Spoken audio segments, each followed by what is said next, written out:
Professor ইউনূসের অধীনে নির্বাচনের সুযোগ হাতছাড়া করছে বিএনপি। বিএনপি রাজনীতি এখন এলোমেলো, ঐতিহাসিক ভুলের ভিসাস সার্কেলে আটকা।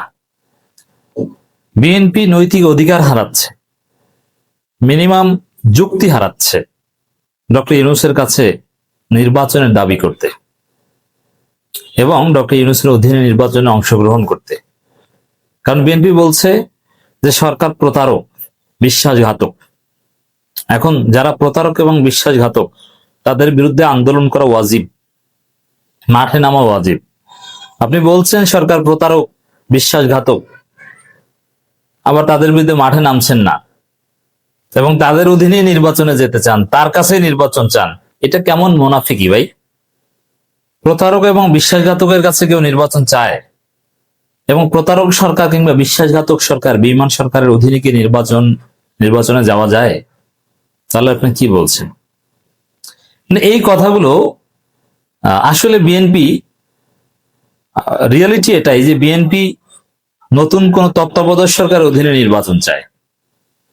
কারণ ইউনূসের অধীনে কারচুপি করা যাবে না, এটা মোটামুটি নিশ্চিত হয়ে গেছে।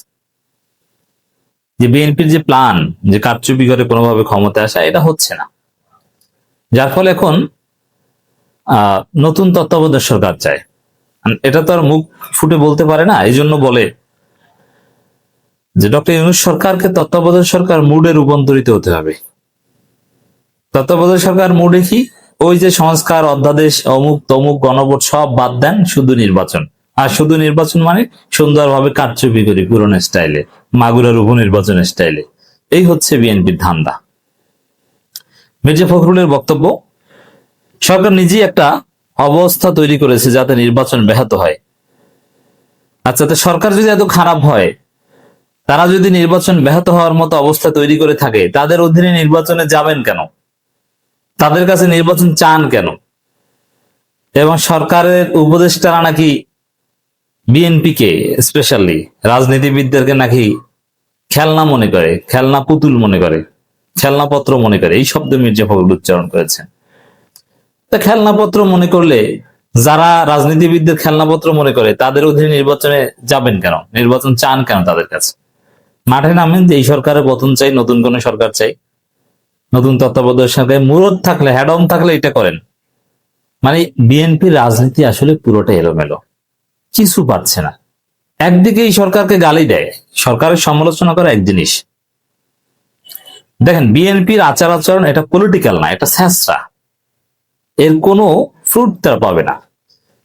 যেমন রাজনৈতিক প্রতিপক্ষ থাকবে, তাদের বিরুদ্ধে বলবে, সমালোচনা করবে। সরকারকে পছন্দ করলেও সেই সরকারের সমালোচনা করবে।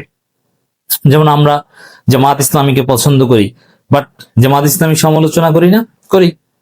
আপনি করবেন এবং মারাত্মক সমালোচনা করবেন, কিন্তু বিষয়টা হচ্ছে যে আপনি কিভাবে সমালোচনা করছেন। যেমন জামাত বিএনপির প্রতিপক্ষ, এখন জামাতের দুর্বলতাগুলো সমালোচনা করবে। যেমন বিএনপি সমালোচনা করে জামাত, বিএনপির দুর্বলতা কি? চাঁদাবাজ।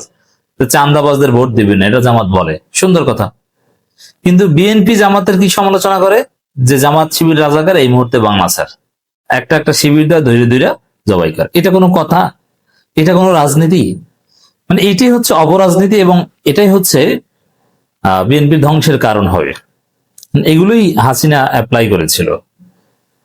এরকম ইউনূস সরকারের সমালোচনা করবে যে এই সিদ্ধান্তটা ঠিক হয়নি, এটা গণবিরোধী, এটা অযৌক্তিক, এটা পুনর্বিবেচনা করতে হবে। কিন্তু না, আপনি বলছেন বিশ্বাসঘাতক, প্রতারক। বিশ্বাসঘাতক, প্রতারক, এটা তো একদম চূড়ান্ত লেভেলের হিসাব নিকাশ। তো এই জায়গায় তো আপনি তাদের অধীনে নির্বাচন করতে পারেন না। আসলে বিএনপি কি বলে, কি করে, কোনো কিছু ঠিক নেই, সবকিছু এলোমেলো, কোনো কিছুর কোহেরেন্স নাই, কোনো কিছুর ব্যালেন্স নাই। যেমন আরেকটা উদাহরণ দিই, বুঝবেন যে বিএনপি রাজনীতি কতটা এলোমেলো। বিএনপি নিজেরা আনুষ্ঠানিকভাবে গণভোটে রাজি হয়ে এসেছে। এখন আমির খসরু মাহমুদ চৌধুরী বলে গণভোটে রাজি হওয়াটা ভুল হয়েছে, আমরা উদারতা দেখিয়েছি, এটা ঠিক হয়নি। এখন বলে যে এই যে ইশরাক তো সংবিধানের কিচ্ছু বুঝে না, এলেম কালাম নাই। ওই আমির খসরুরা বলে ওইটা কপি করে শুনে শুনে। ইশরাক বলছেন যে এই সংবিধানে গণভোটের কোনো বিধান নাই। তো এই সংবিধানে গণভোটের বিধান না থাকলে আপনারা গণভোটে রাজি হয়ে আসছেন কেন? আপনারা নিজেরাই তো এই সংবিধানকে ভিত্তি হিসেবে ধরেন নাই। এই সংবিধানে ইউনূস সরকারের কোনো ভিত্তি নেই। এই সংবিধানে অন্তর্বর্তীকালীন সরকার বলতে কোনো সরকার নেই। এই সংবিধানে হাসিনা পদত্যাগ করলেও এখনো হাসিনা প্রধানমন্ত্রী। এই সংবিধানে কেমন লাগে? তো দর্শক, এই এই বিষয়টা বোঝেন যে নিজেরা গণভোটে রাজি হয়ে এখন বলছে ঠিক হয়নি, গণভোট সংবিধান বিরোধী। তো একটা দল কতটা দেউলিয়া, কতটা অগোছালো হলে এরকম উল্টাপাল্টা কথা বলতে পারে? সকালে এক কথা, বিকালে এক কথা। গণভোটে রাজি হয়ে এখনো গণভোটে কিন্তু রাজি, আবার বলে সংবিধানে নাই, বলে জাতীয় নির্বাচনের দিন গণভোট, জাতীয় নির্বাচনের দিন গণভোট, আবার এদিকে বলে যে গণভোট করতে হলে সংসদে আগে পাশ হতে হবে গণভোট, গণভোটের বিধান সংসদে সংবিধানে যোগ করতে হবে। আচ্ছা, জাতীয় নির্বাচনের দিন গণভোট হলে সংসদে যোগ করবে কিভাবে? মানে কোন যুক্তির সাথে কিছুর মিল আছে? আপনি যদি বলতেন যে না, পরবর্তী পার্লামেন্ট এসে সংবিধানে গণভোটের বিধান যোগ করবে, তারপরে গণভোট হবে, সেটা জাতীয় নির্বাচনে অনেক পর, তাহলে একটা যুক্তি ছিল। কিন্তু আপনি কি যুক্তি দেন আর কি বলেন, কোনো কিছুর মিল আছে? বুঝতে পারছেন দর্শক যে বিএনপি কতটা এলোমেলো? কারো কথার সাথে কোনো অংশের সাথে কোনো অংশ মিল নেই। আমি আবার একটু আপনাদের বুঝিয়ে দিচ্ছি।